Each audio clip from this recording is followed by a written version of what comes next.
So good day, everyone. Welcome to our Youth AI Lab talk. We're super excited to have you guys here. So before introducing today's talk, I'd like to give you a brief overview of our Youth AI Youth Speaker Series because we have quite a few new audience members here. So for those of you who are new to Youth AI Lab and what we do, we're a youth-led nonprofit organization based in the US, and we're dedicated to increasing student-to-expert connections, AI literacy, and making high school students future-ready. This webinar is a part of our monthly speaker series. So to raise awareness of AI among all communities, we invite experts from academia and industry to share their knowledge and discovery in specific areas of AI. Unlike other technical talks, these talks will be tailored to people without much background in AI. So therefore, they are super fun to listen to and easy to follow. So we hope that by listening to these talks regularly, you'll gain a solid knowledge of AI. Please help spread the word about Youth AI Lab. Thank you guys so much for your support of this education and community service initiative. Please also consider visiting our website, youthai.org, and sign up to receive announcements for other upcoming events like this one and also other resources. And for those of you who missed our talks, feel free to also read the webinar summary that'll be released after the talk. So moving on, we've hosted 22 fantastic talks since the kickoff of our distinguished speaker series, but this is the second of our newly established youth speaker series. So our youth speaker series provides you with the opportunity to learn about the unique journeys of young individuals who have begun to make huge waves in the field of AI. You'll gain insight into the challenges they faced, how they overcame them, and what motivated them to pursue a career in AI. Attending the Youth Speaker Series can be a source of inspiration and motivation, allowing you to picture yourself as a future AI expert and providing a window into what a thriving career in AI may entail for you. So furthermore, hearing from young speakers who have achieved success in AI can help to make the world of AI much more accessible and relatable to you as a student. It can break down barriers and demystify AI, which makes it easier for you to envision your own path in this super exciting field. And in the last Youth AI Lab talk, we had Mr. Tobias Reeder, co-founder and CEO of VBEG, who came to share his thoughts as an internationally recognized leader at the intersection of AI in medical care and social entrepreneurship.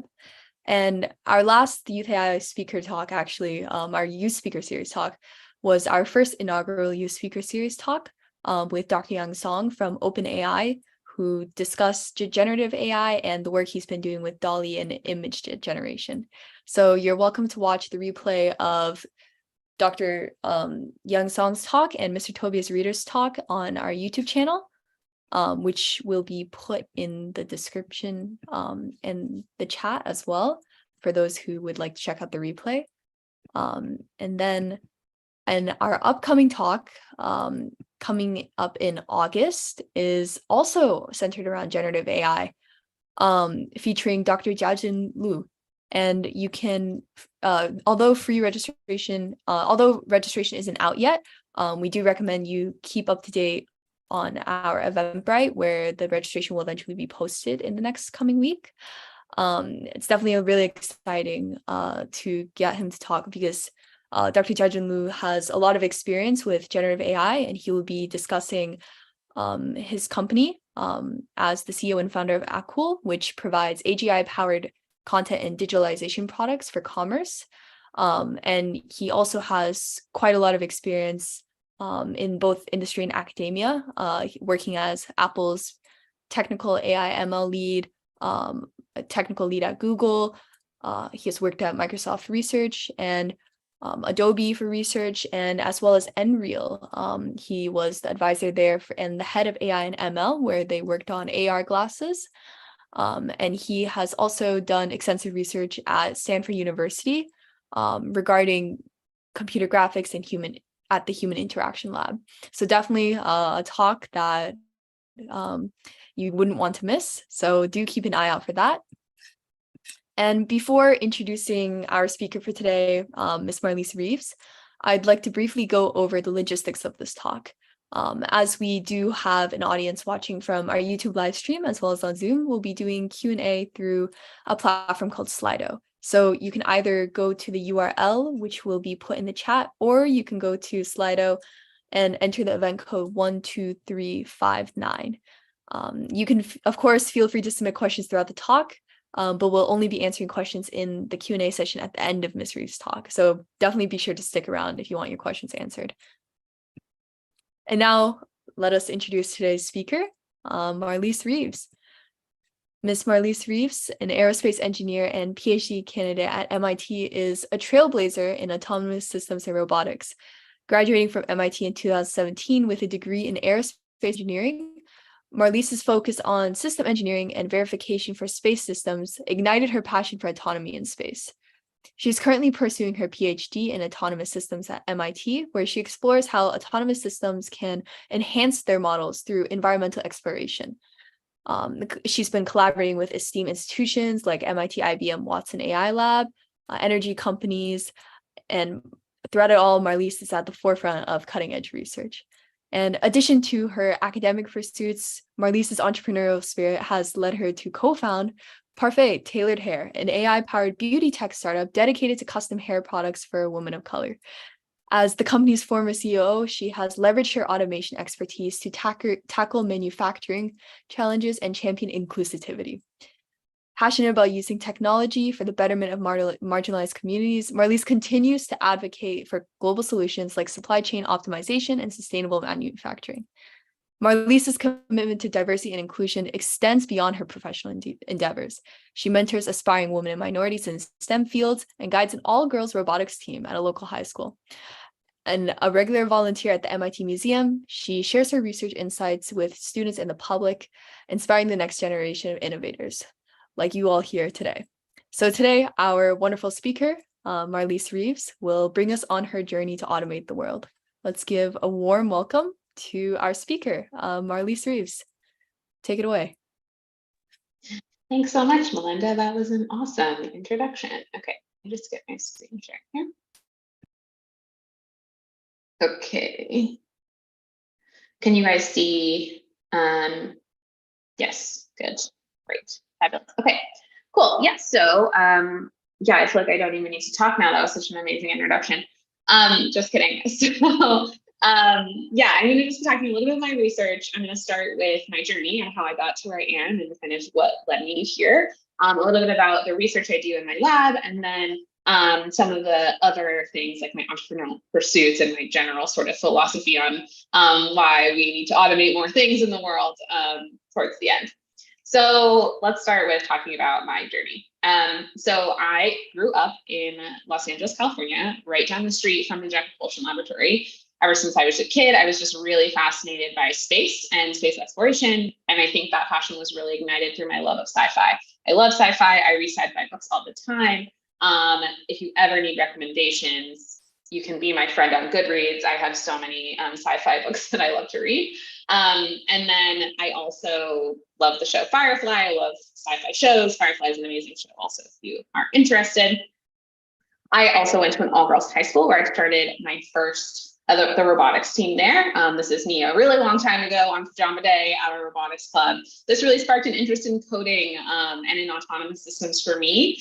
I was lucky enough to get into MIT, where I decided to pursue an undergraduate aerospace engineering.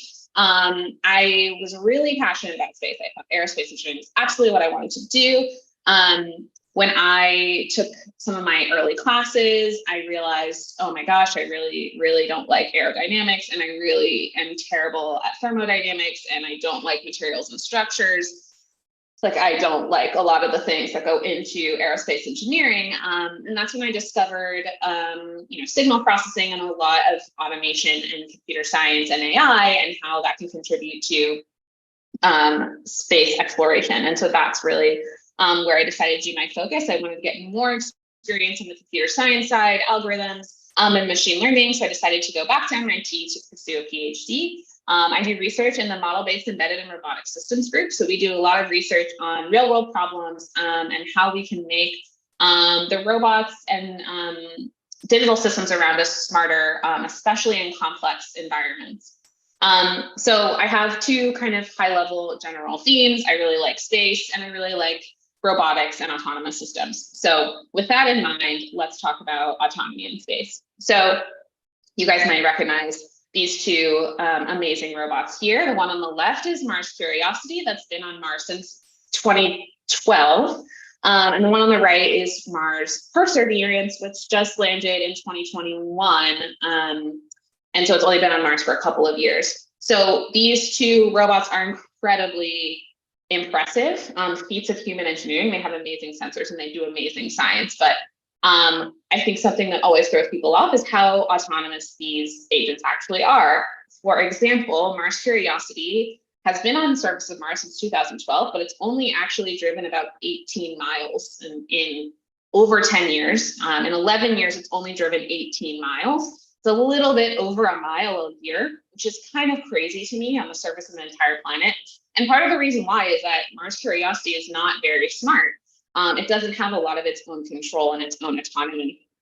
And a lot of how the operations run is that Mars Curiosity will drive a little bit, it'll take pictures of its surroundings, it will send those images back down to Earth, and then humans on the ground will make a decision and send commands back up to Curiosity, and the process repeats. So because there's such a huge time delay between Mars and Earth, it's about 7 minutes one way for communication to get from Mars to Earth. This process takes a long time and Curiosity can't move very fast. We also are exploring a planet that humans have never been to, places we've never been before, so it can't move very fast in case it falls into a ditch or something, which has happened to it before. So this has all been very well and good. Mars Perseverance has more autonomy. It can do a little bit of its own path routing, but it still relies heavily on human operators to make most of its decisions. So this has been really fine for now, especially places that are relatively close to Earth. But as we think about exploring farther out into our universe, for example, going to a moon like Europa, where scientists think there are under ice oceans. This Europa and Earth are much farther away than Mars and Earth, and the communication delay is about an hour one way. And then if you also think about the atmosphere and environment on Europa is way more unknown and way more dynamic. Oceans are way more dynamic places than arid deserts. And so I definitely believe that for us to explore further out into our solar system and out into our universe, we need smarter agents. We need agents that can make decisions on the fly, that can gather science on the fly, and can operate without a lot of intervention from humans. So that's a big question that I seek to answer, and that the rest of my lab seeks to answer, is how can we facilitate autonomous operations in places that can't receive a lot of communication from humans and are very complex and hazardous. And also, how do we do that kind of research on Earth, right? It's very expensive to send things to space.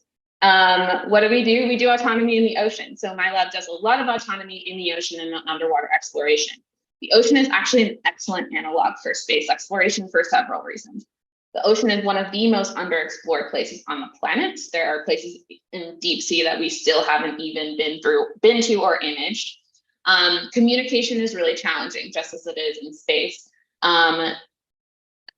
The water is much denser than air, so information travels a lot slower when you communicate via acoustics. And so very short range, you can communicate via satellite, but the vehicle has to be on the surface for that to happen.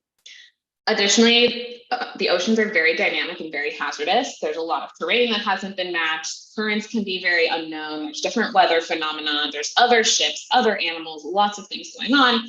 But above all else, there's really interesting science to be done. So there's a lot we don't know about the ocean, and we want to be down there collecting that information and furthering our knowledge about what our planet is made 70% of. So we do a lot of our underwater autonomy with these cool looking glider vehicles. They look kind of like, torpedoes that you might play with in the pool. This one on the top left is called the Slocum glider. It has a couple of ailerons and moves through the water using a buoyancy engine. So there's a little weight in it that shifts back and forth, which allows it to glide up and down through the water by changing how buoyant it is. There's a couple other gliders that have thrusters. You can think of like a little drone that's operating underwater. There's some underwater vehicles that have manipulators. They're actually going down to the surface of the ocean and trying to collect samples. And then there's other ones that are trying to track how the ocean is changing over time. So this is a Lagrangian float. You can really only change the depth, and it will follow the current so that you can kind of map how the ocean is changing dynamically over time. So how do we think about robotic science operations? So first, let's talk about what science operations look like now without a lot of autonomy. So what happens is we have a group of scientists who are sitting on a boat with their autonomous vehicles, and they pick some places that seem interesting to visit. They plan by hand a route. They pick some waypoints on a map, and they write a script by hand for these agents to execute. They then send the agents off to do their exploring. They can't really communicate with the agents while they're underwater. So if something goes wrong, they're kind of stuck. The agents resurface, they bring them back onto the ship, they collect their data, and then they make new decisions about where to go. And then they do this over and over again for the duration of their mission. Now, this is already a pretty complicated and time intensive and brain power intensive process for one agent. But then if you can think of a swarm of autonomous underwater agents trying to map a large area or monitor a large marine life population, this is going to be a lot of mental energy expended by the science and operational crew of the vessel, and will limit the amount of science that we can get back. And so one of the questions that our lab really asked was, how can we design AI and autonomy algorithms to help these scientists execute their mission by making these vehicles smarter and making the entire mission smarter and more autonomous, so that they can really just focus on the science. When we ask these questions, one place we like to start is what makes a human a good autonomous system? What are aspects of humans that allow us to navigate a very challenging, difficult, complex, and very dynamic world? One of the things that we're really good at as humans is we're very adaptive and we're very predictive. We're very good at going into a new environment, understanding what we need to take from our previous environments to allow us to operate in a new environment. And we're also really good at predicting what can happen around us based on our observations. We're very much goal-directed. By goal-directed, I mean you don't have to give a human very explicit instructions. You just have to give them a high-level goal. For example, if you ask your friend to go to the grocery store to pick up some butter for your cake you're going to make later, you don't need to tell your friend, okay, you have to leave your house, turn right, turn left, go approximately 15 paces, and then you arrive at the grocery store, you go to aisle 7, you walk down about halfway down the aisle and there's butter, right? You just say, go to the grocery store and get me some butter and be back in an hour. And your friend fills in all the details. That's the same way we would like to talk to our autonomous systems. We'd like to give them a high level goal and have them figure out all of the details. We're really good at scheduling and planning ahead. So we can take a high level goal and fill in all the details and also make sure that we're adhering to any constraints that we need to adhere to. So if our friend does give us a deadline, because we have to have this cake baked before the birthday party, we can factor in those deadlines into our plans. Another thing that's really important, we're self-preserving. We actively do things to prevent harm to ourselves, and we understand the concept of risk versus reward. And we're able to make those trade-offs as we're doing our tasks in the world. And the other thing, also really important, really good at communicating with others. So we can coordinate with others, coordinate our schedules, understand what our plan is going to do to affect somebody else's plan, and how somebody else's plan or activity is going to impact our plan or activities, and how we need to communicate to make that collaboration work better. So these are all features that we would like to imbue in our autonomous systems through our algorithms. And one of the big insights that we have as our lab is we say, okay, these are a lot of very complicated properties.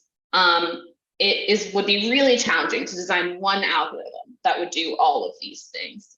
This would not only be a very computationally intensive algorithm, but you might have certain systems that don't need to use all of these components, or you might want to plug and play certain pieces of these things, and certain types of algorithms work better for some of these problems than other types of algorithms. And so one kind of model that we found to be super successful is actually to break up these problems into smaller little chunks, algorithms that are good at doing really specific things really well, and then figuring out how these algorithms are communicating between each other to really build a full, robust autonomous system. So taking a look at one such architecture, we are a nerdy AI lab, so we love Star Trek, and a lot of our algorithms are named after Star Trek characters. This is just an example of 5 such algorithms that can all work together to solve some of the problems that I just discussed. So in this scenario, we have some scientists on a ship, and they have a general idea for a goal they'd like some underwater agents to achieve. And then we have some underwater agents that we need to execute the plan. We have our enterprise autonomous crew. Each of these crew members corresponds to a different type of algorithm. It's going to be solving a different aspect of this problem. We start at the top with Ahura. Ahura is our communications officer. And this algorithm is really designed to negotiate schedules with humans. So as a human, I can say, I'd like my autonomous agents to visit these 10 science sites in an hour. Ahura will say, okay, great, here's a schedule that satisfies that plan. You have agent 1, go to region 1, you have agent 2, go to region 2, etc. Ahura will also negotiate with the human if your schedule is totally unattainable. So if I say I want my 6 agents to go to 10 locations in 5 minutes, Ahura can be like, actually, that's not going to be feasible. Here's why. I think you should relax that temporal constraint and maybe extend your time horizon a little bit. So the next agent is Spock. He's our science officer. So Spock is what's actually doing autonomous science. I think this is something that's super powerful, not only for these types of underwater missions, but for exploring the solar system and any type of science you want to do with an autonomous system. So what Spock is doing is it's taking a model of the scientific phenomena of interest. For example, we were interested in looking at hydrocarbon seeps underneath a volcano. And so we have an understanding, a distribution of where we think those hydrocarbon seeps are located based on what the scientists think, based on their geological models, etc. And then what Spock is going to do is it's going to try to plan which sites to visit that's going to improve our model most as we are exploring in the world. So kind of on the fly, as we're collecting data, how can we choose what piece of data to collect next? Based on what information we already have, so we can get the best model of hydrocarbon seeps in this case, or whatever science phenomenon you want. And it's going to do that automatically on board the agent. Kirk is our captain. So Kirk is taking the science sites that Spock has chosen, as well as sort of the high level schedule with deadlines and agent assignments that Ahura has planned, and say, okay, great, I have a high level schedule. I found my science locations. I now need to actually schedule my activities and plan my activities to achieve this goal. What are the activities in sequence that I'm going to have to do, that the agents are going to have to do to achieve these goals, right? So if you have this high level goal, I need to take pictures of these 3 locations and be back in 2 hours. Here's the detailed plan that will achieve that. First, you dive under the water, you glide until you reach the first location, you take pictures in the area for 30 minutes, you surface, you communicate back, go to the next location, etc. Next, we have Scotty. Scotty is our agent that's really good at coordinating multiple agents. So when you have a lot of agents that need to work together, either they need to maintain communication distance, or they need to go to different areas while kind of all being close to the ship that deployed the agents. Scotty is really good at dealing with a lot of agents over a really long time horizon. So as you add longer periods of time, the computation gets more and more complex, especially when you're doing motion planning for agents that are very high dimensional and very nonlinear. So Scotty is really good at abstracting that plan and generating a high level plan for all the agents that's going to satisfy all of their inter-agent constraints. And then finally, we have Sulu. Sulu is our pilot, or you can think of, our lower level path planner. So given you have a single agent, it now knows a high level path it needs to follow to achieve its goal. Now I want to plan individual control actions. So how are you actually commanding the rudder and the thruster and the buoyancy engine and your ailerons to actually achieve this path? The other thing, really important thing that Sulu takes into account when it's doing its path planning or trajectory optimization is risk of failure. So as I mentioned earlier, the ocean is a really hazardous environment, and these vehicles are very expensive and also carrying really valuable science. So we want to make sure that they are being safe. So Sulu is going to take into account the uncertainty in the environment, the noise of the sensors, the noise of the actuators in the robot, the uncertainty of the currents in the environment, the uncertainty of the obstacles in the environment. It's going to try to create a plan that maintains some low-level probability of failure. In this case, failure could be crashing into an obstacle on the seafloor. And so you'll notice, right, if you were to think about the most optimal plan from this start point to this start point, you might say, okay, yeah, a great plan would just literally be to like go across here really close to the obstacles and like hit this red dot.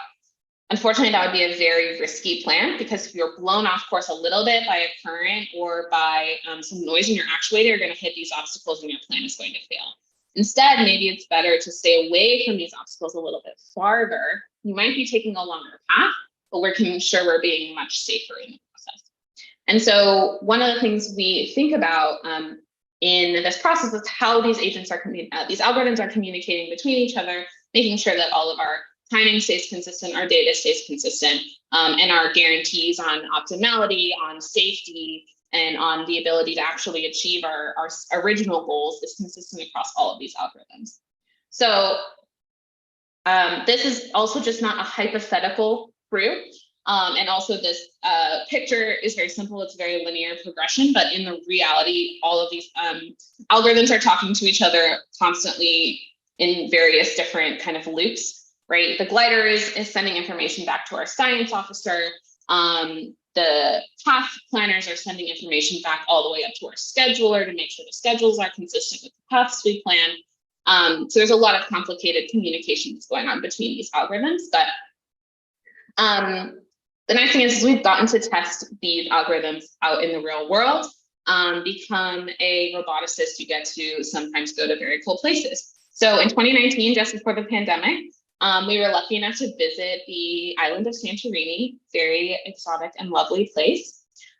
Just off the coast of Santorini, there is a volcano that is very underexplored, but that scientists and geologists felt had some really interesting places that might harbor life that can survive in very extreme environments. This was also very much an analog to an underwater mission that could happen on the surface of another planet, because this area is very coarsely mapped, and we did not have information ahead of time about where these interesting science sites may be.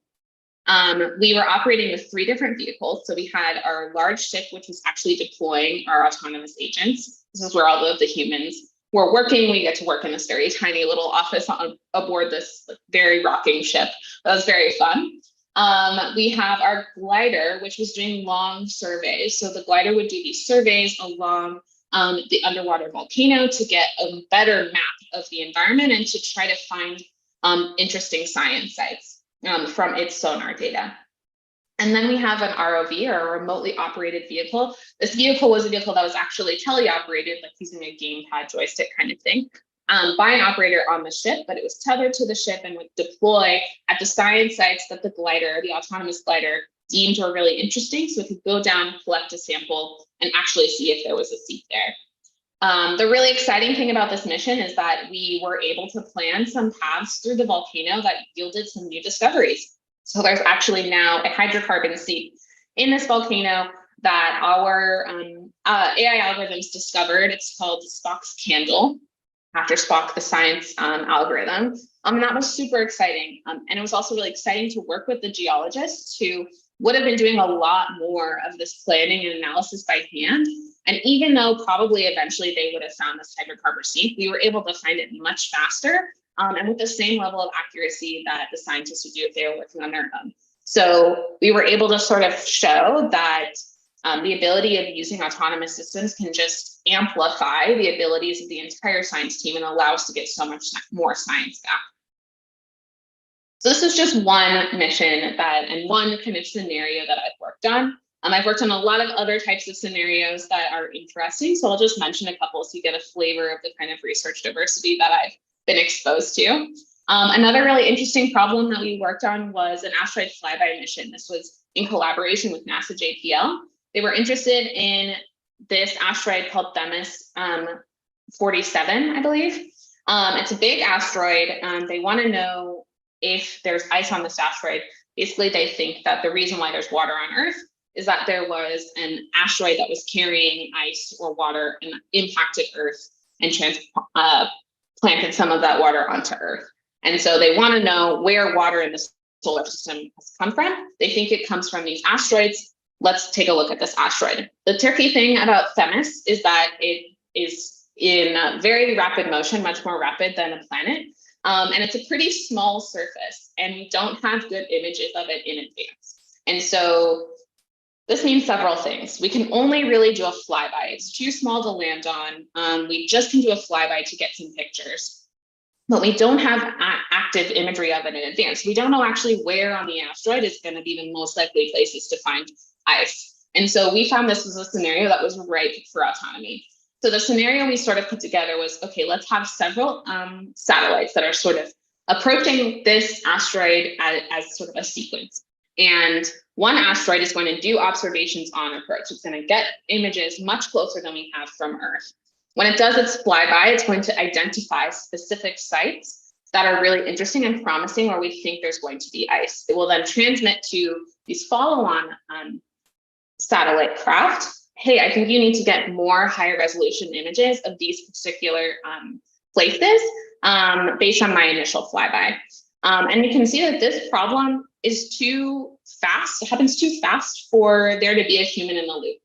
Because this asteroid is moving very quickly and these satellites are moving very quickly, and you only have one chance on a flyby to image what you need to image, there's no time to wait for a human to say, okay, here's the interesting place you should image, or I want to take a picture of this swath. There's just no time. So we need autonomy in a situation, and the autonomy should be grounded in science, and it should be fast enough that it can happen on the fly. So that was another project that we worked on.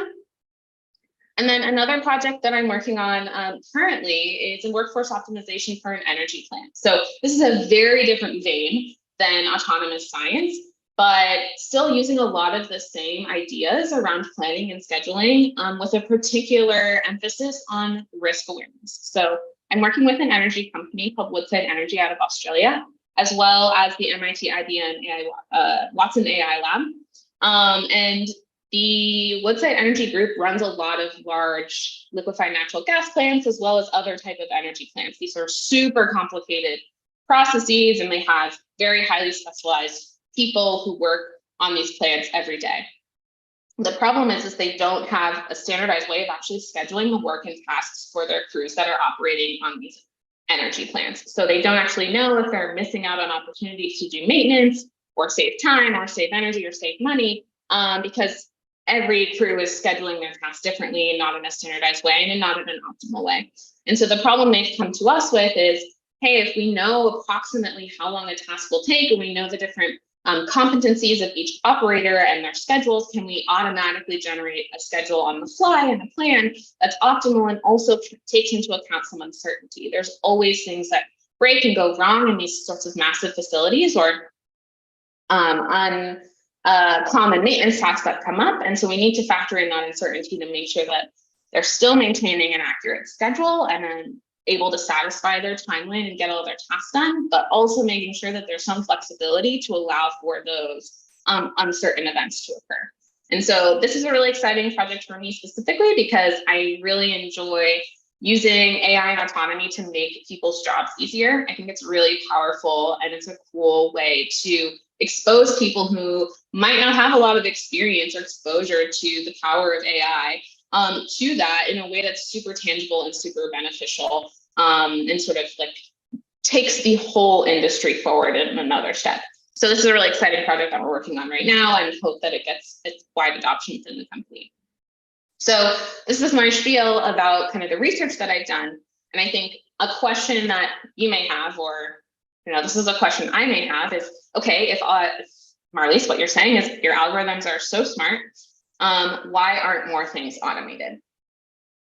I think there are several reasons for this. The first reason is just that a lot of these problems are really hard to solve.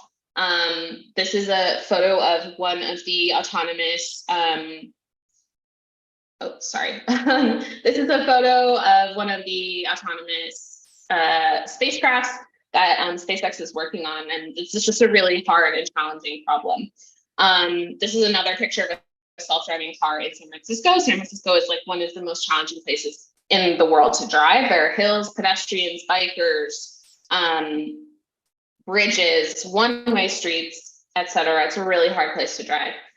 Also, these missions are incredibly expensive, especially space missions, and so there's a lack of trust in some of the algorithms. People feel more comfortable putting their trust in human engineers or human decision-making, which is very fair.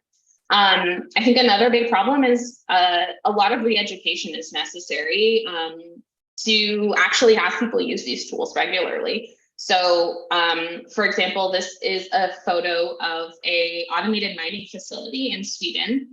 So they used to have live operators go down and operate this heavy machinery down in the mines to actually do the mining of different types of metals and ores. This is a very dangerous process, and they realized that you can automate it.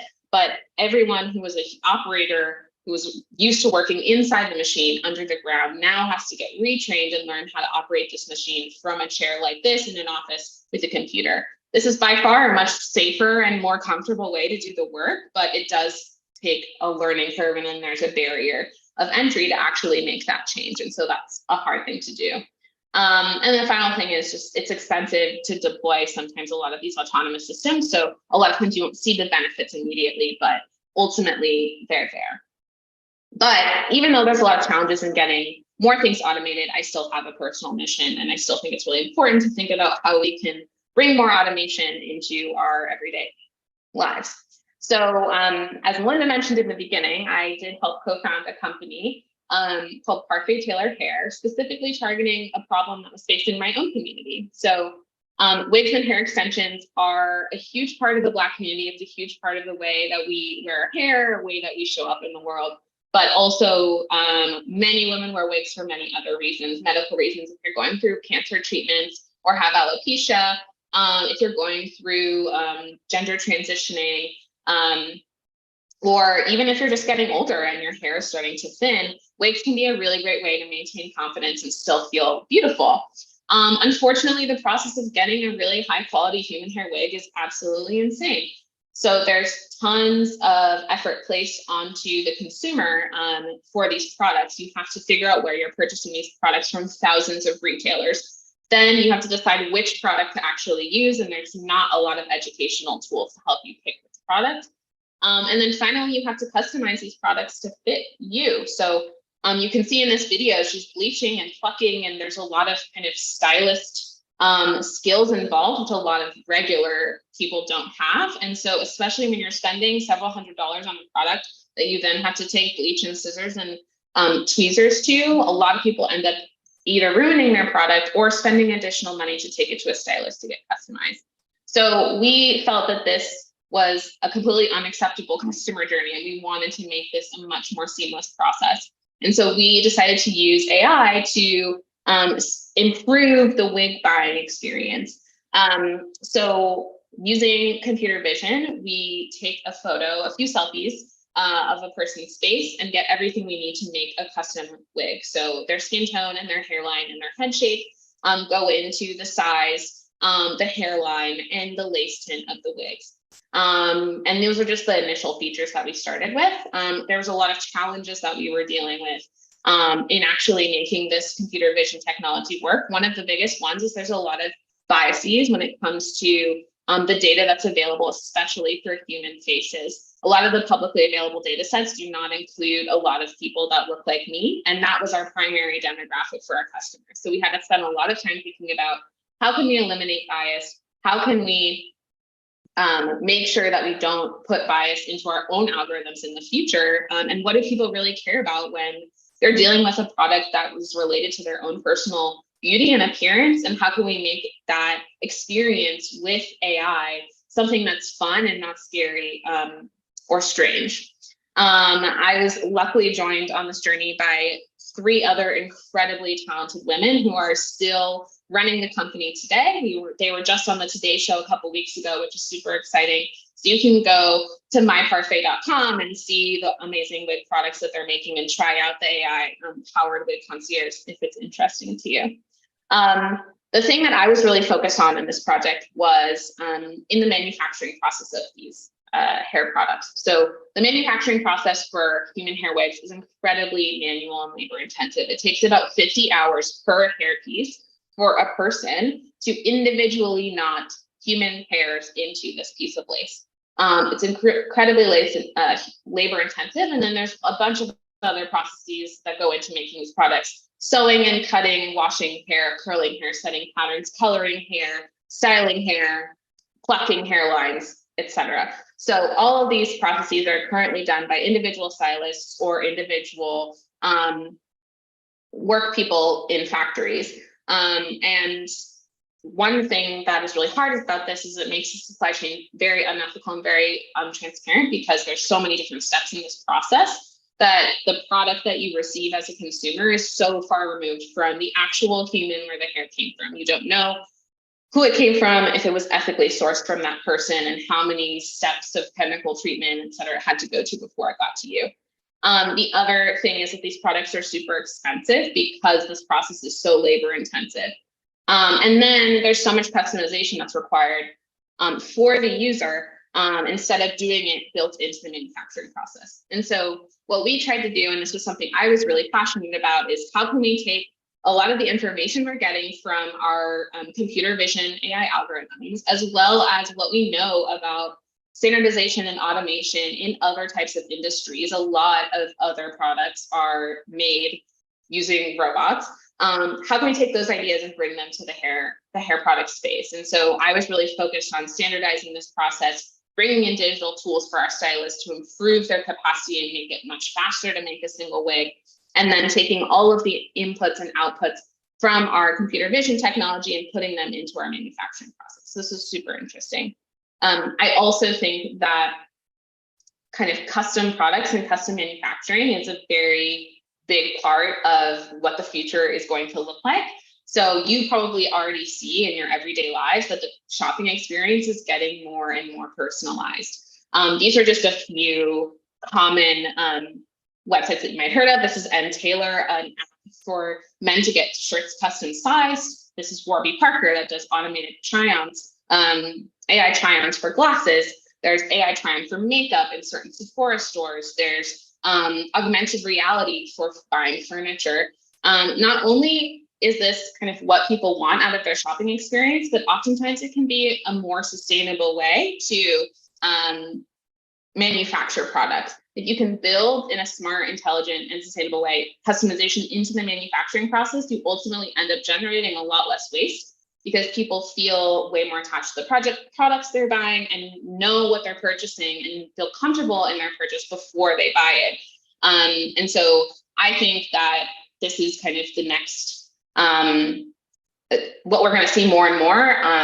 And you probably already see it, and generative AI is also a big part of this. But I also think we need smarter machines and smarter shopping experiences to help facilitate that. So this only kind of reinforces my point that we need more autonomy to make kind of some of the amazing things we envision happen. So yeah, that is sort of my experience so far in the world of computer vision and automation and AI autonomy. If you have questions after this talk, you can feel free to ping me on LinkedIn or shoot me an email. I'm usually generally pretty responsive. And yeah, thank you guys so much for having me, and I'm happy to answer any questions you have.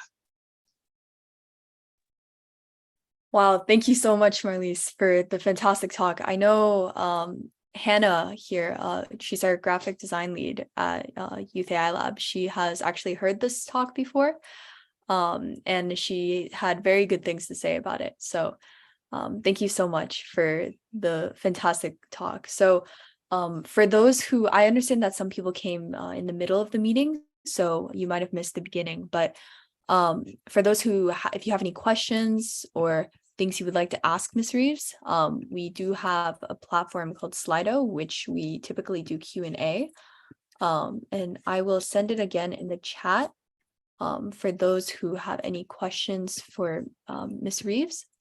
But yeah, definitely. In the meantime, I know we also have some questions for you. So Hannah, would you like to kick us off? Yeah, sure. So one that really piqued my interest, here's a question that I wrote. So you used a really interesting analogy comparing an autonomous system to a Star Trek ship crew. So in addition to teamwork, quote unquote, in an autonomous system, how does working with a real person team, I think you spoke about like being in a team in high school, a robotics team, and also mentoring a robotics team now, and also, of course, your lab. So how does working with a real person team influence your design process? Yeah, that's a great question. There's actually a lot of really amazing things that we do as humans sort of as second nature that are pretty hard to get autonomous systems to do. One of my lab mates is actually working in the field of epistemic planning, which is all about belief states. So as a human, I'm really good at understanding with a little bit of context what you believe and what you think is true about the world. And I can use what you think is true to inform what I do. And I can also kind of reason about what you think I think is true about the world. And so that level of kind of almost empathy and the ability to think like somebody else is one of the reasons why humans are really good at communicating and collaborating. You would be able to say, yeah, I know that Hannah wasn't on that email chain, so she probably doesn't know this important piece of information. So it'll be most effective for our collaboration if I go tell her that information. And so those types of reasoning about other people's belief states and how that's going to help us as a team improve our shared goals, that's a big thing that we think about. I also think one of the other things, this is maybe less about communication and more just about sort of how we're able to optimize our lives, is that we are pretty good at, even in a team, understanding that there are sort of like regular everyday tasks that need to get done, as well as the tasks that the team is getting done, right? You have to go eat lunch and you have to, leave the office at 5 p.m. and you have to like have time to send your emails and things. You can't just be working continuously. And so we wanted to have that aspect for autonomous systems as well. And so the analogy for, for example, ocean operations is that they also have those kinds of things. They have a human crew that has to go to sleep and eat. They have a limited resources, limited fuel. They have certain ports that they need to stop at for, crossing international borders. All of those things are happening simultaneously with the science. And so it's really important to think about the whole operation holistically and not just zero in on the science aspect. Because you'll lose a lot of optimality and you'll lose a lot of kind of applicability in the real world. For sure. And there's another question. We have someone from the Slido asking, I'm actually wondering this as well, especially with the incredible journey you've had of curiosity and exploration throughout your journey in the world of automation and robotics. And so for your passion, I'm wondering, like, did you have a mentor along the way encouraging you in your studies? Yeah, that's a great question. I've had lots of mentors and they've come in very different kinds. I think one of my mentors, two of my great mentors are my parents. I'm very grateful to them. They always encouraged me to pursue my interest in science and STEM. I think I've had mentors that both look like me and don't look like me. And I think that's a very important thing for young people to have. I think sometimes when organizations, institutions, schools, et cetera, are trying to pair people up for mentorship, they say, okay, well, if you're a woman, you should be with a woman. If you're a person of color, you should be with a person of color, which, yes, it's really important to talk to people who've had some shared cultural experiences. But I think it's even more important to talk to people who don't look like you to get a diverse perspective, and also to give them your diverse perspective as a mentee. And I've gotten some of my best advice from people who don't look like me. And so I think the meta point there is having a diverse set of mentors, not only in their demographic diversity, but in their career diversity, can be really powerful. I think seeking out mentors is often a bit challenging and may feel kind of awkward and weird to ask people for help. But generally, I found that people want to talk about their own lives and they want to talk about their own journeys and how that can help others. So yeah, I encourage all young people to make the jump, take the leap, send that email, because you never know what can come out of it. Yeah, I absolutely agree. I think in my experience doing robotics and other sort of community-based activities like that, it's super important to surround yourself with a diverse group of people. Of course, it's important to have people that you can connect with culturally, but also to expand your horizon in that sense. It's super important, especially when it comes to education, AI education, and things like that. So another question we got here. What is the most important role, decision, or characteristic in the team of creators of all these automated systems? Gotcha. I want to clarify. So the team of science researchers who are developing these algorithms. Yes, I The assume that's what the characteristic. person meant. Okay. Yes.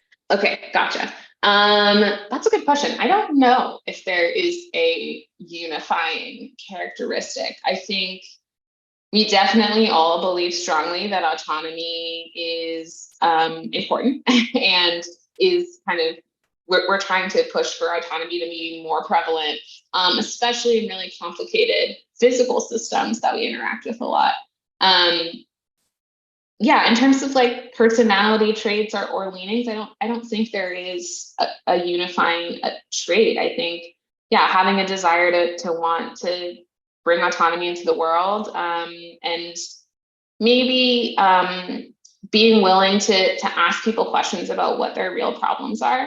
One example that I can give is when we were doing these ocean campaigns originally, we weren't thinking about the science and operation people really at all. We were only thinking about the robots. And when we actually went out and got on the ship and got on the boat and were with both the crew members of the boat and the scientists, we learned so much more about what their real needs are. So we can hypothesize all day long in our lab in front of our computers about what the problem is, but you don't actually know what the problem is until you go and talk to the people on the ground. And so that's kind of where the research came out, where we developed Ahura, and we were like, okay, actually we need this other algorithm that can negotiate directly with a person and understand the higher level constraints that this person is dealing with and help them work through the plan, versus just talking directly to the robots. And so, yeah, I guess having a desire to want to talk to other people and understand what their problems are and how autonomy can help. But yeah, that's what I think. For sure, yeah. And I think just going off of that, there's someone else who also wanted to ask regarding more on the student aspect. So a lot of students are not signing up to study deep learning, quantum, and robotics. So they were wondering, how can you inspire young people towards these types of technologies? Yes, that's a good question. I think the world is way more interconnected than I think a lot of young people realize. And I certainly had the experience of maybe not having an immediate aptitude for something or an immediate interest in something, and having that deter me forever. And I think that that's not usually the case.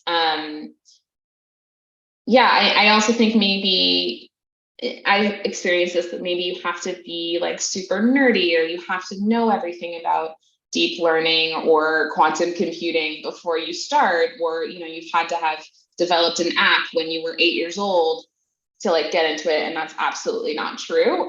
You can jump into anything, as long as you have the interest and the curiosity for it. I have a friend who, is in her mid-30s and did a massive career change and just learned how to code and just learned how to do web design. And now she's a web developer, and she did that for herself in the span of a couple of years. So it's never too late to jump in. It's never too late to change your mind. And even though some of the terms that get thrown out a lot can be a little scary, one thing that I always fall back on is it's really all just a little bit of math. And when you zoom in on everything really close up, it's math that most people learn. And so you can definitely parse your way through it and get into it. Yeah, and then there's also tons of ways to be connected with this type of technologies without being an engineer. I have a lot of friends who are super passionate about being an AI, and they didn't have engineering backgrounds, but now they're project managers in AI at Apple, or they work for IBM connecting researchers and industry leaders together to do really amazing research. Now they work for the military, trying to bring some of these amazing technologies into military technologies. So I think another important aspect is you don't necessarily have to be an engineer to be really close to these types of topics, and to get involved with these kinds of things. Yeah, I definitely agree. It's there's just so many opportunities for people to get involved in these types of fields. It's definitely not limited to just one certain profession, I guess. So another question someone had, are we working at the edge of signal processing, trying to make infinitesimal tuning happen? That's a great question. I don't know if I have a good answer for it. I definitely have heard some really interesting statistics about where we are on our computing power and how that is actually limiting our reasoning capabilities. I'm sure you guys have all played with ChatGPT and have heard about large language models.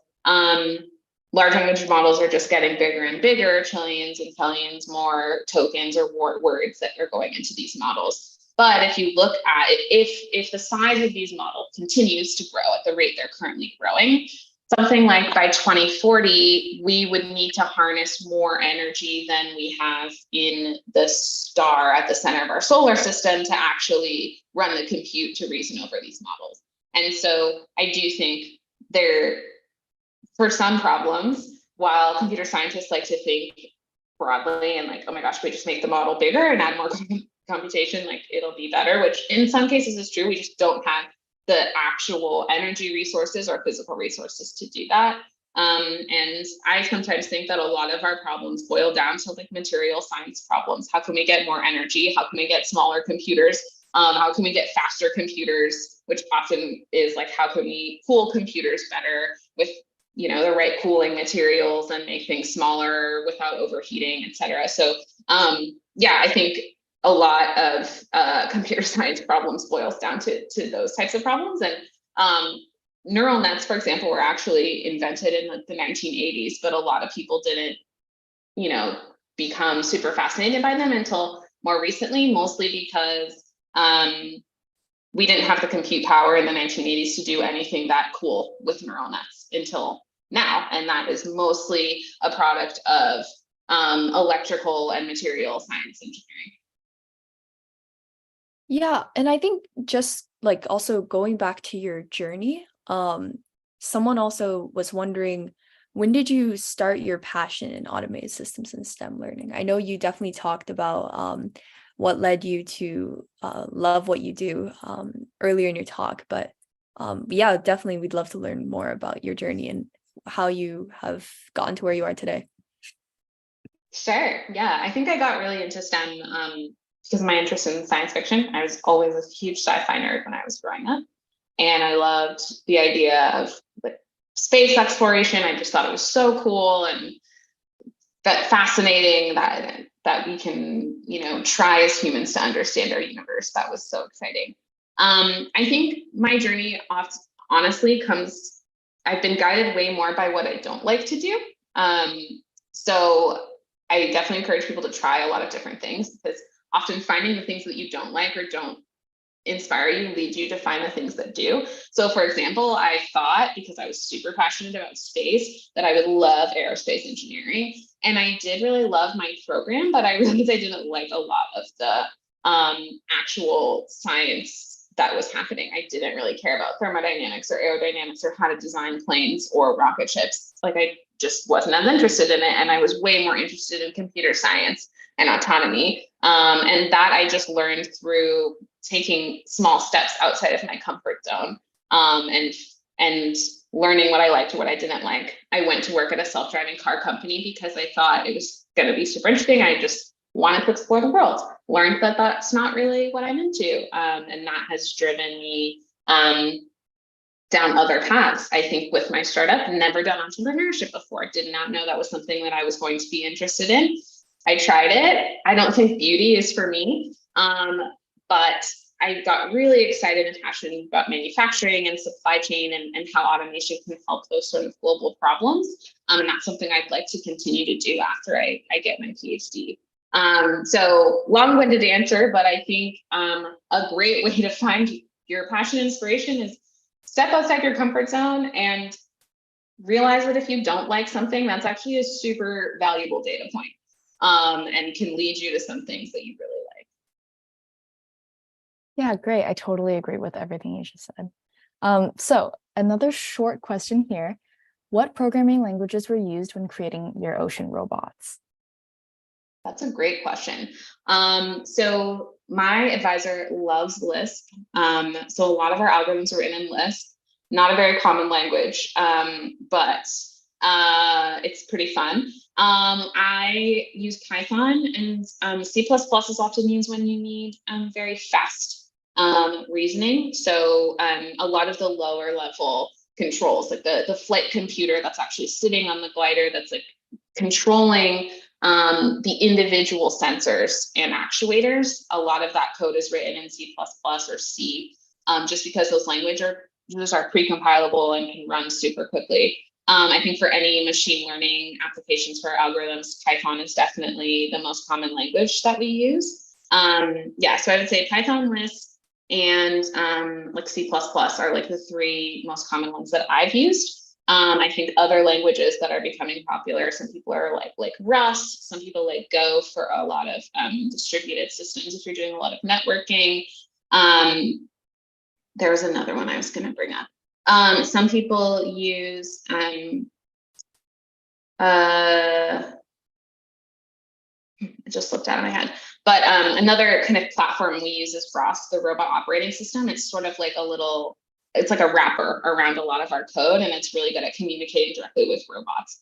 I think ROS has a lot of really fun tutorials that are pretty accessible too. So if you're just interested in like seeing what it's like to send some messages to a simulator, they're all very free and available to download, and that's can be kind of a fun thing to learn.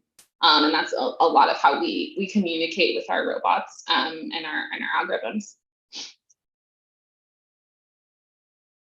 Yeah, definitely. And I think it's really interesting to also hear about the many languages that go into behind the scenes as well, because it's amazing how this technology works and what it's doing. But sometimes I feel like at the same time, behind the technology is also something that it's definitely, it takes a lot to actually learn these. And I think it's definitely really amazing the work that you've been able to accomplish.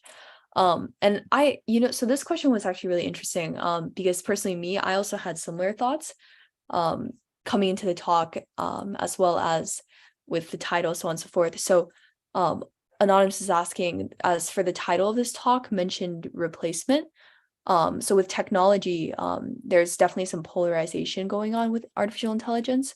So, they just wanted to ask, like, do you think we can agree about where the innovations are going? Yeah, that's a great question. Yes, I definitely did include that in the title of my talk. That's an interesting perspective. I was definitely just being a little bit cheeky. I don't think robots are ever going to fully replace humans. I think I do agree that there is a lot of differing opinions. I think a lot of that comes from just like a lack of understanding of the capability of a lot of these algorithms, what they're good at doing, what they're not good at doing. And that I think is honestly the fault of a lot of scientists for not doing a better job of communicating. And I also think that there are a lot of ethical concerns. I mean, just with ChatGPT alone, I can think of 5 off the top of my head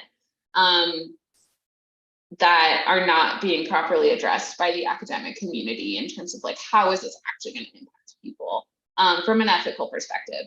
When it comes to people's day-to-day and people's jobs, I think where I see autonomy really coming in is I think that it has the ability to amplify individuals, make things easier, and make work focus more on things that are interesting, exciting, innovative, or require creativity, than that just require rote repetition. So AI and autonomous systems are really good at doing things that require repetition, or that require a lot of sorting or classification, or processing of lots of data, but they're not good at being creative, and they're not good at manipulating objects with their hands. They're not good at doing, household chores. So there are a lot of things that humans are still a lot better at. I think I just see a shift at where a lot of people are going to spend their time. More people are going to be coding because they have a system that's doing automation, but it means that they can spend more time thinking about the science that is underlying those things. I think a great example is I have a friend who works in a genetics lab, and they just recently got a pipetting robot. So this is a robot that basically you can say, I want to create these types of samples, and it will automatically pipette all of the chemicals and proteins or whatever, I'm not a bio person, into the little tubes for you. And that is a huge amplification for them. The robot is technically replacing something that they would do themselves, but like the pipetting of proteins into tubes is not the interesting science. That's not the interesting work. And they're able to do so much more, process so much more information and process so many more samples because they have this robot amplifying them. So yeah, I think replacement as the title of my talk is definitely just a little cheeky misnomer. I think robots will ultimately replace a lot of the things that humans are bad at and we don't enjoy doing generally. But that will just free us up to do more of the things that we are really good at and we enjoy more. Yeah, thank you for that response.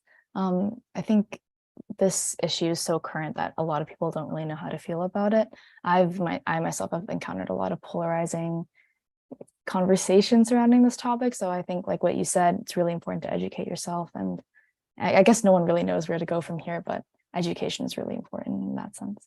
So another question we have here: have you worked on any projects for innovation in current environmental issues, such as rising sea levels, etc.?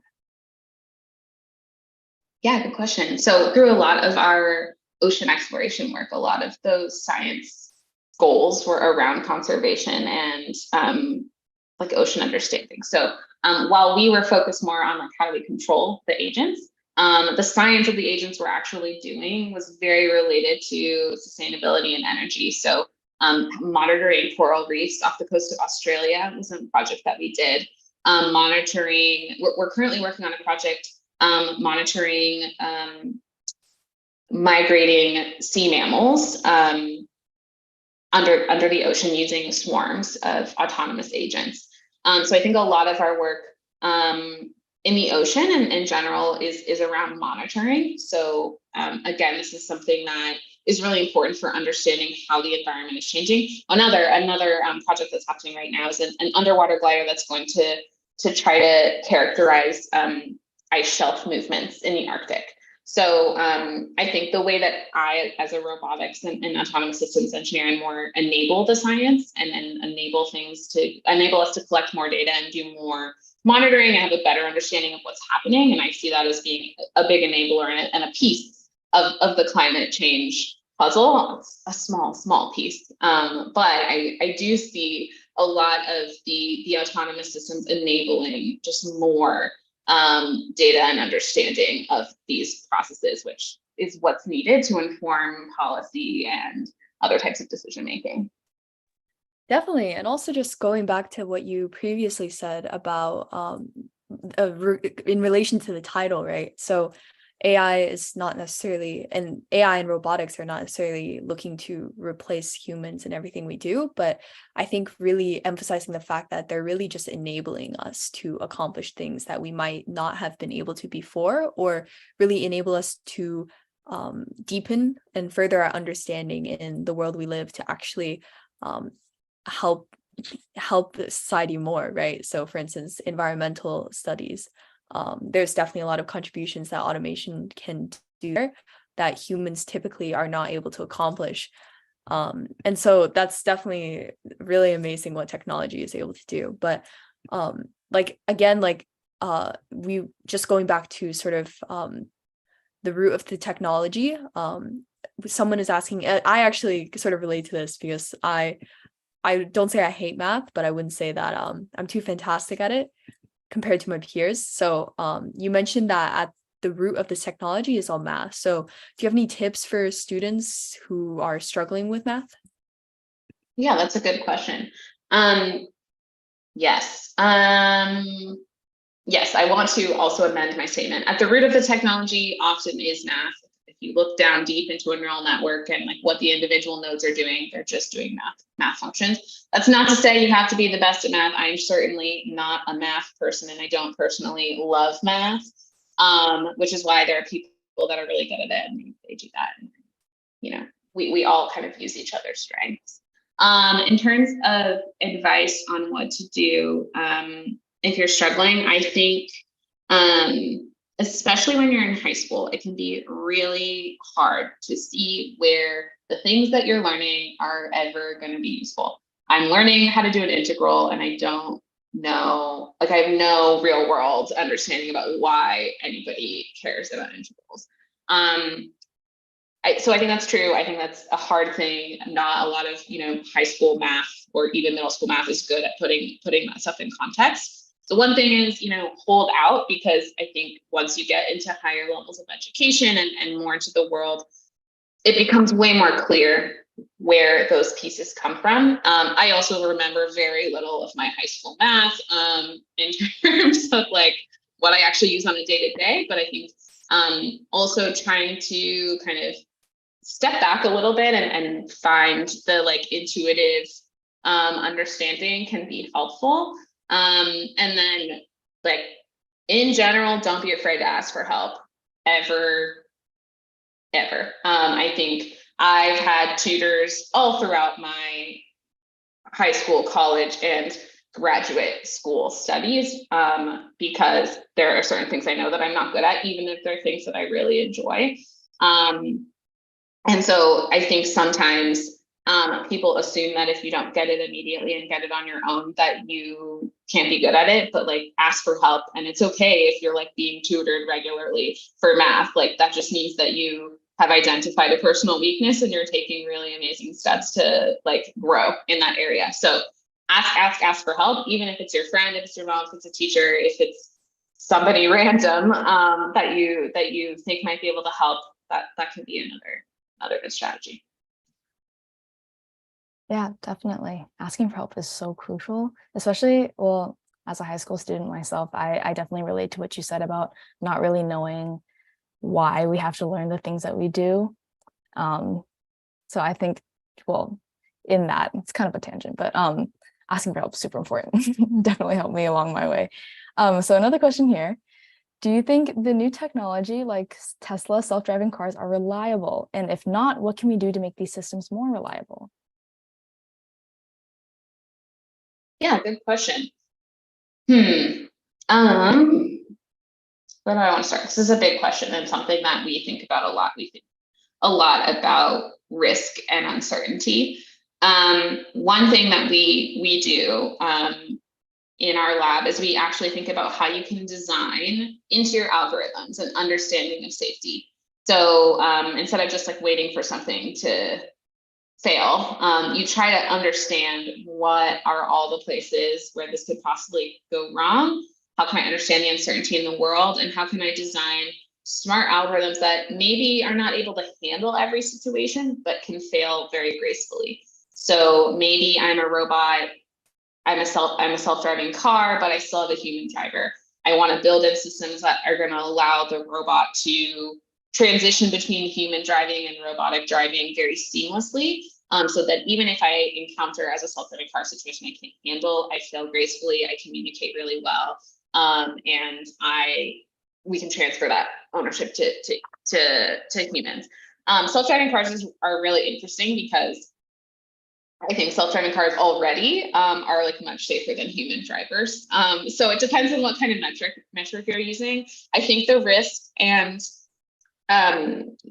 robustness question is a big reason why a lot of autonomy isn't in a lot of places. And so I think, yeah, building in an understanding of uncertainty into the problem, doing a lot of communication with operators, humans, consumers, whoever is interfacing with the technology. And yeah, trying to just have systems that can be autonomously fault tolerant and discover and learn from their own mistakes. So another kind of area we talk about in our lab is like fault discovery and diagnosis. So if I as a system can understand as an autonomous system can understand when I'm failing and try to diagnose the problem and fix it, I think that is pretty good and almost as good as something that never fails at all. And in fact, it's almost impossible to cover every single situation that's going to happen. And so it's just about how you reason about failure, diagnose failures, repair failures. And these are all things you build in advance. But I do think it's kind of, it's unreasonable to expect things to never fail because the world is just too complicated. Humans, we fail and make mistakes all the time. And so I think it's about how we can have our machines fail gracefully, understand safety, and like prioritize certain things above all else. Right? Human safety should be prioritized above all else. And I think that's something that a lot of, self-driving car engineers, for example, are really, passionate about and all agree on. I think just going off the tangent we're on sort of the power, I think really of essence is that we've discussed how automation really is able to enable people to actually improve livelihoods, right?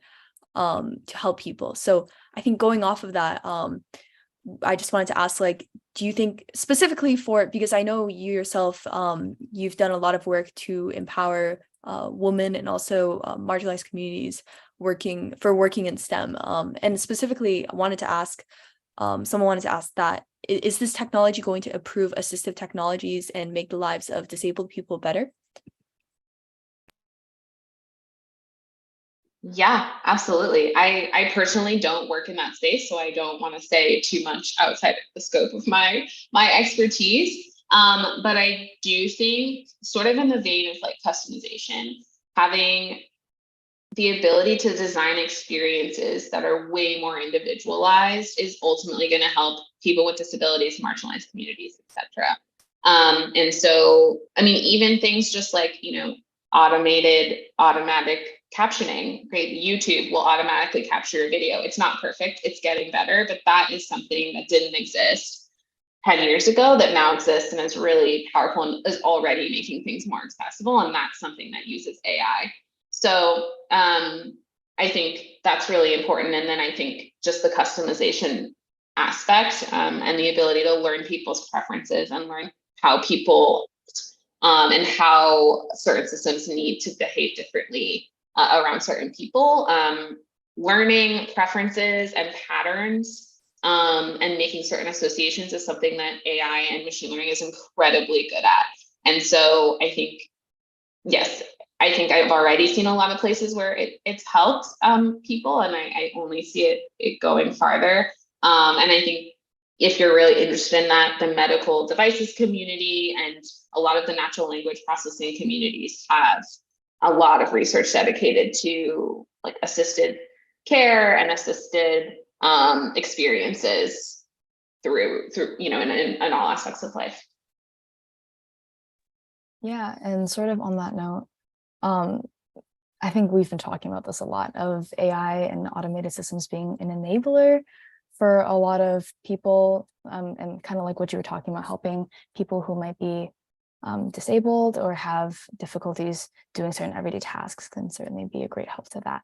So another question, and not sure if this goes a little bit out of your scope, but someone was wondering, how can low income or third world countries have technology innovation like the United States? That is a very, very big question. Yeah, I do not have a good answer to that question at all. I think super important problem.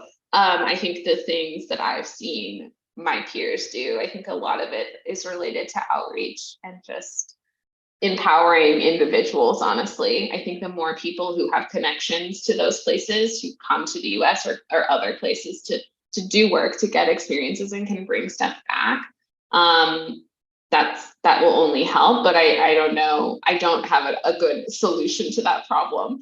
But I'm glad someone's asking the question. I think it's a good question to ask, and we should keep asking it. Definitely. And I think that specifically on that topic, because I think one way, actually in relation with one of the previous webinar, the last webinar we just had that I actually introduced at the beginning of the meeting. So with Mr. Tobias Reeder, who is actually the CEO and founder of YSS. And so the work they do is that he's a social entrepreneur, and they've been working to bring technology actually to help with communities within Africa, specifically with the medical supply chain, right? Because there's a lot of communities, and something that we take so easily for granted is so inaccessible somewhere else. And the fact that they've been really utilizing technology and AI to streamline that process is definitely really amazing. So I'm sure like one way definitely is with people, social entrepreneurs outside looking to do good to actually improve the livelihoods of others coming into these other countries to sort of help fix whatever broken system they have there. It's definitely one amazing way. And if you do want to hear more about the work that Mr. Tobias Reeder has done, you can check out our YouTube channel where he actually has the talk where he talks about his journey.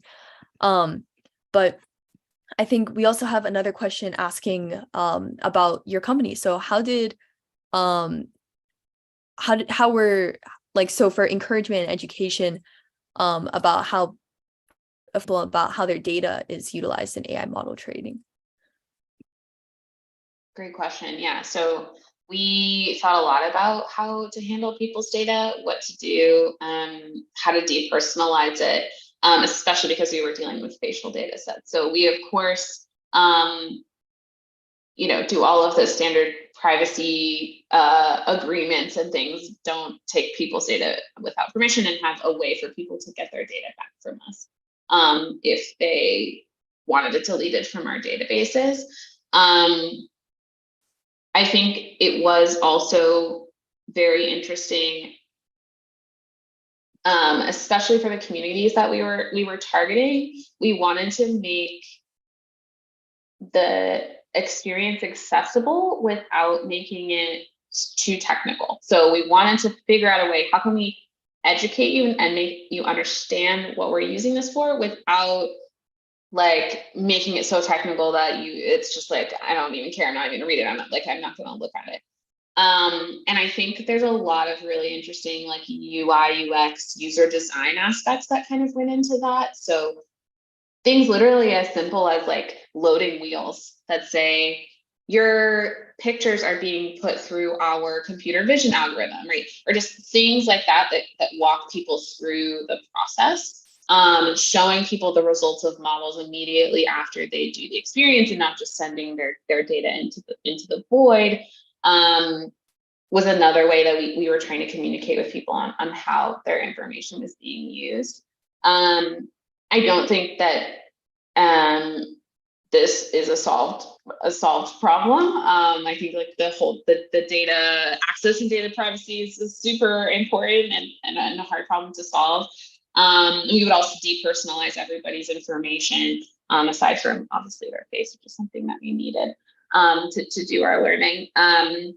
Yeah, I think the UI UX process was very important for us as we were designing the experience. Yeah, and I found that even in medical research, which is something I've been exploring recently, there's a big issue of how do we deal with people's data? How do we let people know that we're using their data and what we're using it for? And I think that definitely applies to this field here with AI and automated systems and such in that area.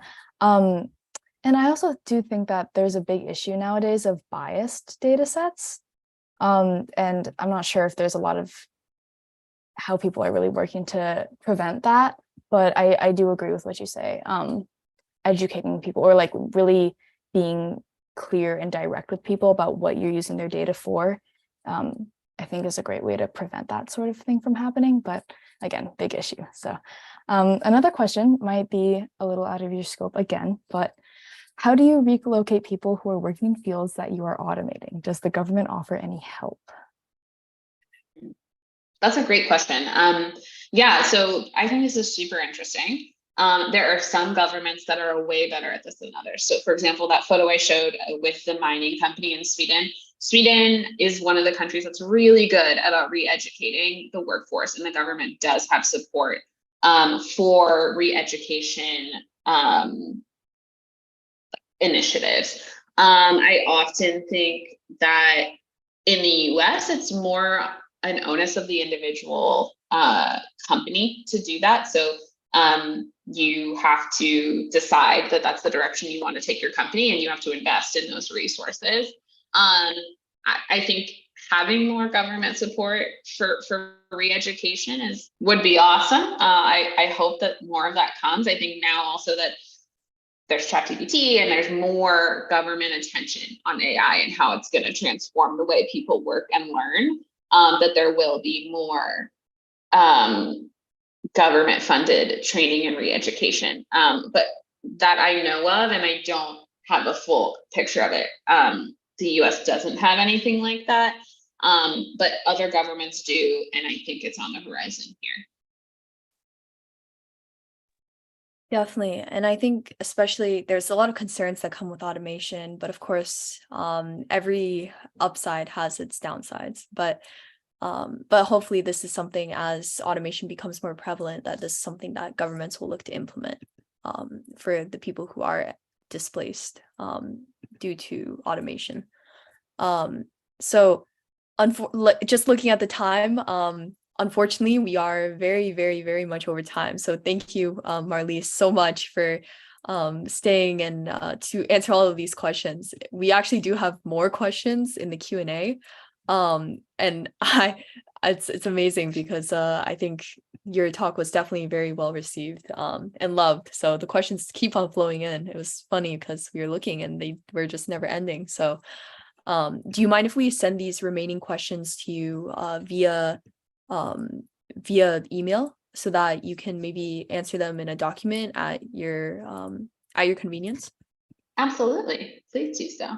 Okay. And then for people who haven't had their questions answered, we will the replay of this talk will be on our YouTube channel. And we will put the answers to your questions in a public document in the description of the YouTube video, so that if you didn't get your question answered, just know it'll be answered at a later time when Marlyse has the time in her schedule to do so. And again, just one more closing question for high schoolers out there, especially since you yourself are a young speaker and a young leader and entrepreneur within this field, and you've already done so much with automation, and your journey has been incredible and frankly very inspiring. So for all other young people out there, I just wanted to ask, do you have any advice for high schoolers out there who are looking to get into the field of AI automation? Any words of advice to leave them with? Yeah, that's a good question.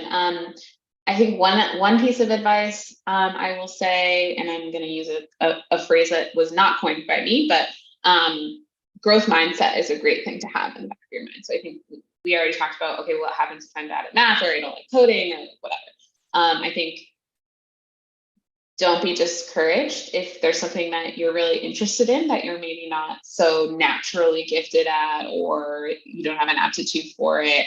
I actually was excellent at biology in high school and undergrad, and I just hate biology personally. And I love algorithms and I love theory, and I'm just not as good at it as I was at biology. So I think it's okay to not be amazing at something and still be really passionate about it, and you're always just trying to grow and improve yourself. I also think that autonomy and AI are really permeating a lot of different types of disciplines. So if you probably will have an opportunity, if it's something that interests you, or you go into the STEM field, to get connected to it. I think attending events like this, reading what you can online, and just going to museums and talking to people who are familiar with the topic, just to get yourself familiar with terms, not even to learn hard technical concepts, but to not be scared by phrases like deep learning and generative AI and large language models and tokens and all of these terms.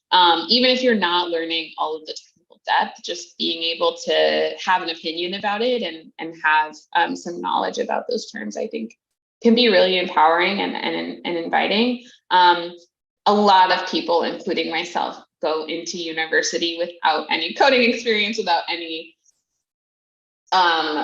engineering experience, so I think trying to focus too much on what sort of technical human you can achieve at this time is way less helpful, in my opinion, than just exploring and figuring out what is passionate and what you're passionate about.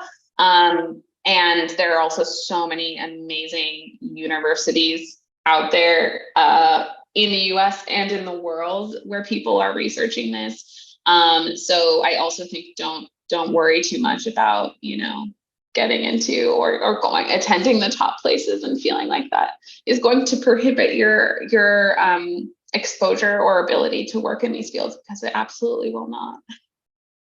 Definitely. And I think just looking at our past speakers, there's definitely such a fascinating example of just how diverse I think the implementations of AI and automation really are in both industry and academia. Like we have people in finance, we have people who are interested in arts, right? There are so many different occupations and so many different disciplines that AI has found its way into. And I really think that if there is something that you enjoy, like Marlyse said, it's always great to have a growth mindset and keep looking forward as to how you can keep following that. And we do have, unfortunately, we do have to end, but we do have someone asking if, are we able to reach out to you if they want to talk further about your career path and potentially what they can do.